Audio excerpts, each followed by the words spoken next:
In today's video, I'll be going through the different starting gifts available to you at the beginning of Dark Souls. Just like choosing your starter class, there is no right or wrong choice, as none of the options will make or break your playthrough. The starter gifts are basically items that you can use during your playthrough. Some are permanent and can be used as many times as you would like, and others are consumables with limited uses. There isn't really anything to say about the non-option, as it's pretty self-explanatory. Taking no starter gift has absolutely no benefit to your playthrough. You are not penalised in any way for choosing any of the other starter gifts. Only players aiming to add an additional level of difficulty to their playthrough should choose this option. Choosing Goddess's Blessing will give you 3 Divine Blessings. This is a consumable item that will bring your health back to full and will clear many negative status effects such as bleed, poison and toxin. It will not cure you from being cursed. It can also be obtained in-game from various treasure chests and NPC traders. This item will prove useful during your playthrough, however there is another healing mechanic called the Estus Flask, which you will use more regularly and can be refilled. There are also other more frequent consumable items that you can use to remove the negative status effects. Choosing the Black Firebomb as your starter gift will give you 10 Black Firebombs. It is a consumable bomb that explodes upon impact when thrown. They can be used to easily defeat the tutorial boss, the Asylum Demon, upon its first encounter, and is a relatively easy way to obtain the Demon's Great Hammer early on in your first playthrough, even though you won't be able to use it straight away.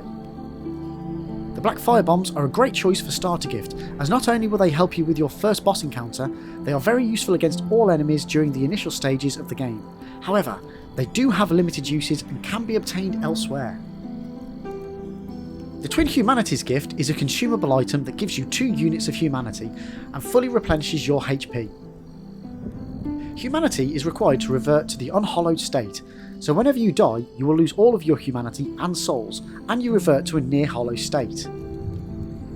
Recovering your bloodstains will allow you to regain all of your lost souls and humanity, although you will not then become unhallowed again. It can also be easily obtained from various locations, bosses, enemies, and can be acquired from most NPCs. Twin Humanities are by no means a wasted choice, as not only can they replenish your health, they can also be used to upgrade your bonfires and enable you to use summons.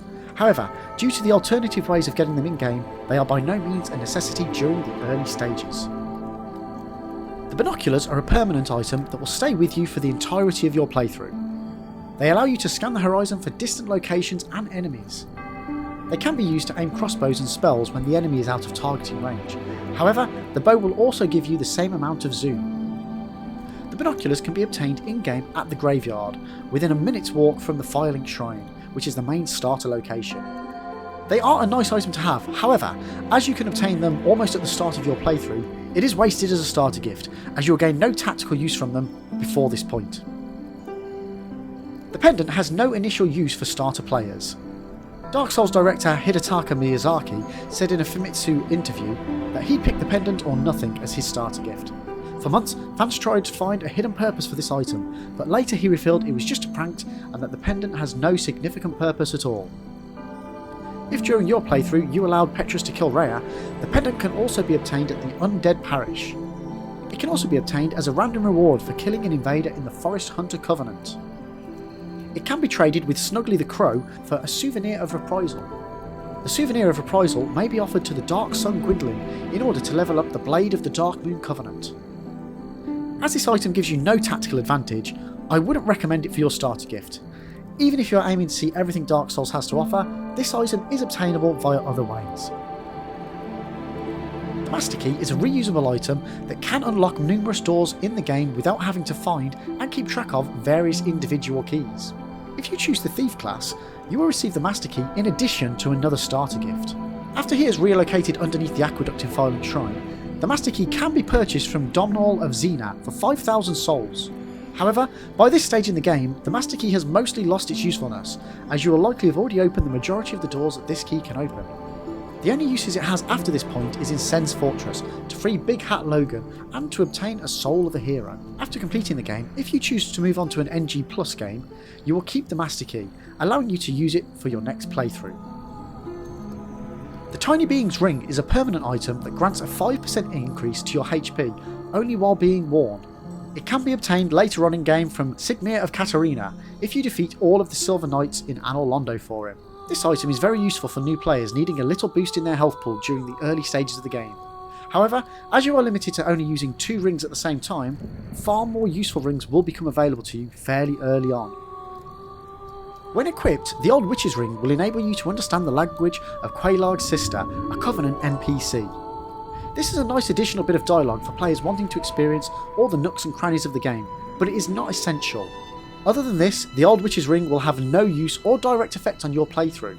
Later on in the game, it can also be obtained by trading a Sunlight Maggot Helmet to Snuggly the Crow in Firelink Shrine. I would not recommend choosing this item as your starter gift.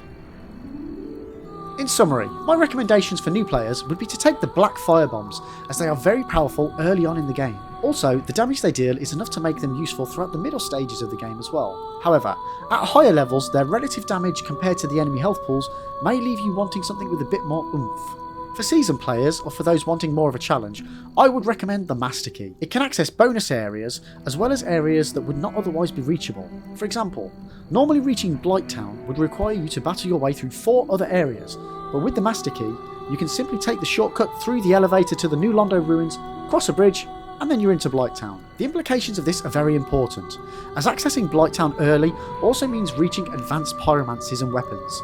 This will grant you a disproportionately high firepower for your level. However, this can be a problem for starting players, because you may run into high level areas when you are not quite ready for them. Thank you for watching. I really hope this guide has helped you with your first steps in playing Dark Souls.